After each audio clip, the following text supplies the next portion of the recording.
Thank you very much. It's Kaufman is Alive. Please subscribe. I look at comic books new and old. Today I'm looking at some new comic books and some old comic books. Everything I picked up this week at the comic book shop. So actually, I was just looking at it now and I didn't even realize it, but I got one Marvel book, one Image book, and one DC book of the new comics. And then I got 3 back issues, which are one Marvel book, one Image book, and one DC book. So nice little collection here. Some great characters. All my favorite series are here. We got Savage Dragon, some X-Men, some Batman, some Spawn, some Wolverine and Deadpool. So a nice mix of stuff here. And I think I'll start with the back issues I picked up this week.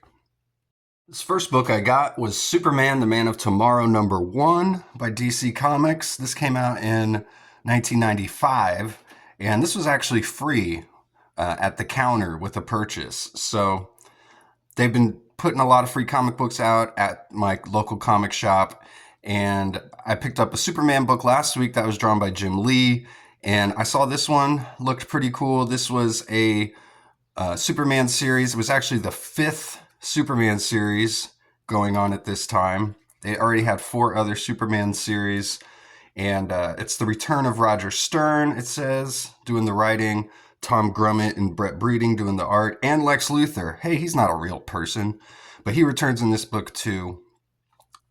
And a pretty boilerplate type of Superman story here.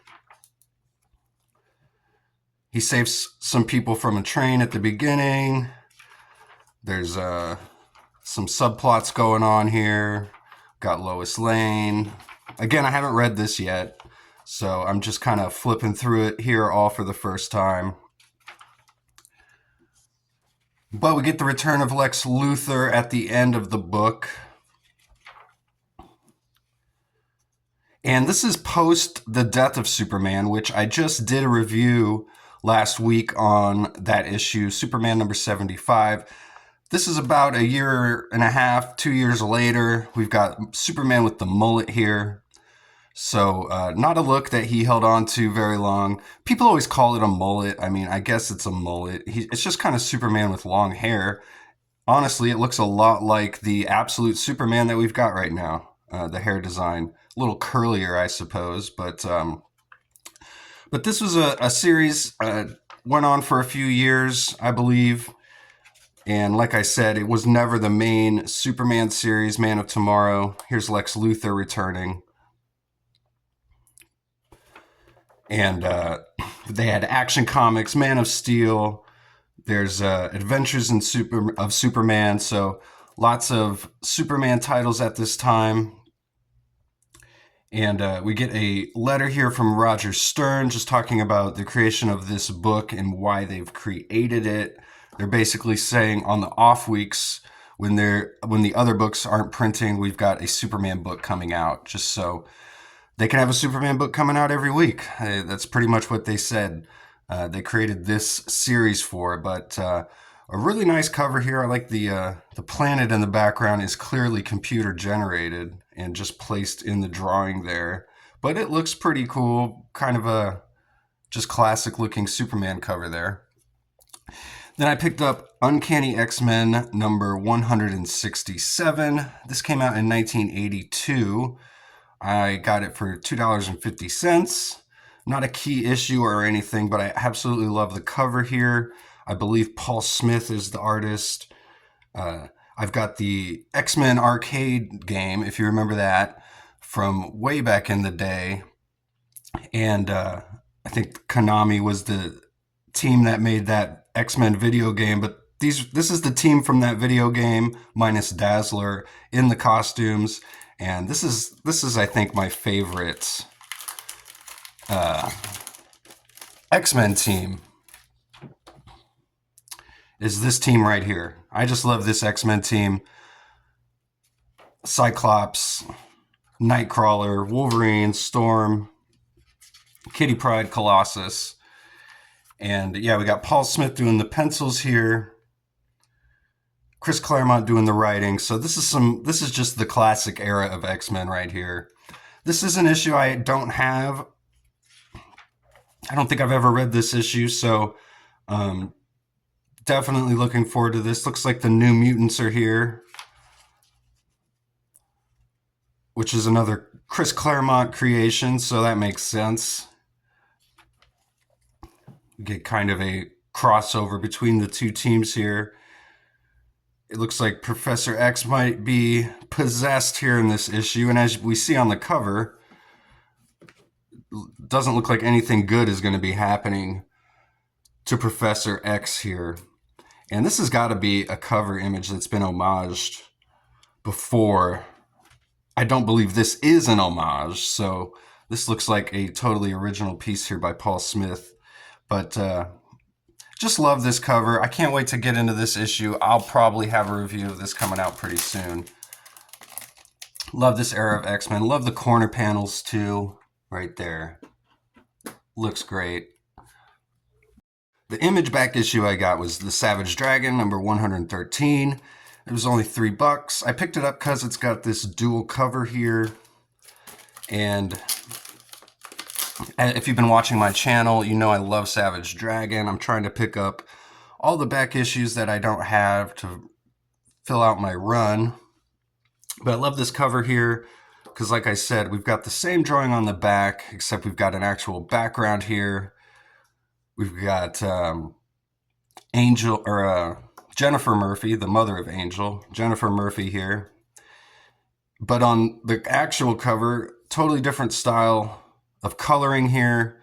And it looks like we've got open face jumping out of, looks like a portal or something with octopus here. But I just really loved that. And it's got this cardstock cover. It feels a little thicker, so I thought this was a pretty good deal.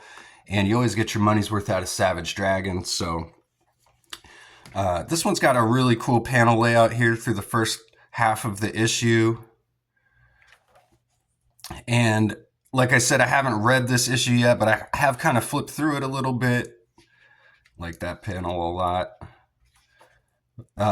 But Larson actually talks about the layouts of this issue a little bit here in the back in the letters. There's a Mighty Man backup story as well with Eric Larson doing the plots and inks. Mark Englert is the penciler and colorist here, with Gary Carlson from Megaton Man doing the scripts. And but like I was saying, Larson in the back, in the letters pages, talks about this issue a little bit. He says, "Woo, kids, don't try this at home. I've been sitting on these panel layouts and this storytelling idea for a long, long time, and I've been waiting for just the right story that would work in this extremely confining and challenging panel configuration. I struggled with this one a lot. I started up this yarn a few times, drawing it like any other issue with a splash page and whatnot, but it just wasn't working for me. All I ended up doing is adding a few pages to my ever-growing reject pile." And then we go on to the mail here. Of course, there is a couple pages of mail in tiny font, so he can fit as much as he can. And another backup story featuring G-Man, a couple pinups by Victor Bridges, who was the original Freak Force artist, which is pretty cool. He has not done a lot of work after Freak Force, so this came out in 2004 too, so this book already like 20 years old at least. So now we'll move on to the new comics I picked up this week. Got Deadpool Wolverine number 6, Spawn number 365, and Absolute Batman number 9. This is the debut of the new Bane, so I'm definitely looking forward to reading this one. Deadpool Wolverine, I was saying in my last video that I did of the previous issue, this is my favorite Marvel book right now, but there was a big thing that I kind of missed that I didn't pick up on at the end of the last issue. We saw Stryfe get Wolverine on his side here using mind control, and we saw the reveal that Apocalypse was involved with Stryfe in creating a almost a new Four Horsemen here to bring forth the Executioner. That's what seems to be the plot. That's what I'm picking up on. And they're using Wolverine because he, as Apocalypse claims, is his most deadly horseman, is his greatest horseman. But the thing that I missed was that I guess Stryfe is actually, he's taken the body, Apocalypse has taken the body of Stryfe in this series. So when we see Stryfe, it's actually Apocalypse. And so, in my opinion, I think they've kind of taken Apocalypse, who basically became a good guy in the Krakoan era and joined the X-Men, and passed off all the powers to Cypher in the Era of Apocalypse miniseries that came out about a year ago, I think, maybe a little less than that, maybe 9 months ago. So Apocalypse didn't have really anything to do. It looks like they're kind of resetting him as a villain and having him take over, I guess, the body of Stryfe here was the way to do that. And like I said, he's got Wolverine under his mind control. And he had Deadpool under his mind control as well, although he's not now. And this issue, as you can see, it says versus Nick Fury. And Nick Fury's dead, of course. Wolverine even says that right here. And this Fury says, I might be a hard light installation powered by AI, but I've got plenty of fury in me. So he's just this AI construct. So we get Wolverine versus an AI Nick Fury. I'm actually kind of let down by that development a bit. But again, this has been my favorite Marvel comic book just because I love the Saturday morning cartoon kind of goofy campiness to it all. And the return of Stryfe has been cool. We get his helmet here. This is what he's all been searching for through these 6 issues. So, and I love the artwork by Joshua Cassara, and we got Ben Percy doing the writing. So, and this was a $3.99 book. Then I got Spawn number 365. We got Brett Booth doing the interior artwork here, Carlo Barberi doing the cover, and I love this cover. It immediately reminds me of Scud the Disposable Assassin, if you remember that indie comic from the 90s by Rob Schrab, just with the exaggerated, whatever this is, I don't even know what it is. I thought it was a gun at first, but at closer inspection, can't really tell. Maybe it's a jetpack, or have no idea. But it says Hell hath risen. As the past few storylines, we're seeing Hell has created this giant monster that has invaded Earth, and Spawn has gathered basically all the heroes he can find, including the Scorched, all the Spawn variants, even some former adversaries, to try and battle this thing. And the U.S. military is also getting involved. But I just love the artwork by Brett Booth here. Look at that. Just the intricate costumes, all the great pencil work here and inking. Let me see, the inker is Adelso Corona. I probably could have guessed that. And some nice colors here in this book as well. And Brett Booth's done the last, what is this, 365? So I think he's done the last 15 or 16 issues of Spawn. I don't believe there's been a fill-in artist once. So, but I think Brett Booth is known for kind of a quick turnaround on his work, if I'm not mistaken. But you wouldn't be able to tell, because I think he just does fantastic work. We've got the return of this character. I can't remember his name. He was in the Gunslinger Spawn series that Brett Booth was drawing, where he introduced this guy. But it looks like he is turning into like a superhero character here in this issue. So this could be a bit of a key, depending on where he goes. Focus is another pretty cool character created by Brett Booth in this series recently. So a nice collection of characters here in this Spawn series right now. So I recommend picking up the Brett Booth issues for sure.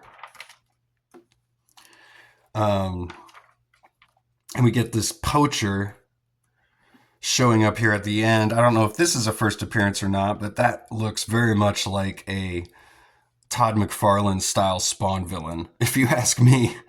Kind of reminds me of Cygor, except this guy's an elephant, obviously. So So pretty cool stuff. Spawn 365. Can't wait to get a review of that. And then we got Absolute Batman number 9. This was the debut of this new Bane. The controversial look to this Bane here. I think you either love this Absolute Batman series or you hate it. That's kind of what I've found from most people. You could stick me in the love it category. It's really weird. It's got some really interesting artwork in every single issue. Nick Dragotta is back on this issue here with Scott Snyder doing the writing. What even is this? Just muscle everywhere. Really creative stuff in this series, I feel like. If you haven't read any of this Absolute Batman, I'd highly recommend it. I've done reviews of all those issues, so you can go back on my channel if you haven't read any of them and you get caught up. Here's a cool splash page there. So Batman versus Bane, enough said, right? This Bane's got this no neck here. You can kind of see how his head works out there, because it looks really weird with the mask on. Can hardly even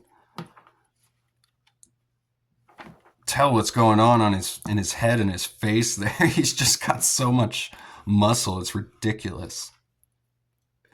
And we get a backup story here with Crypto.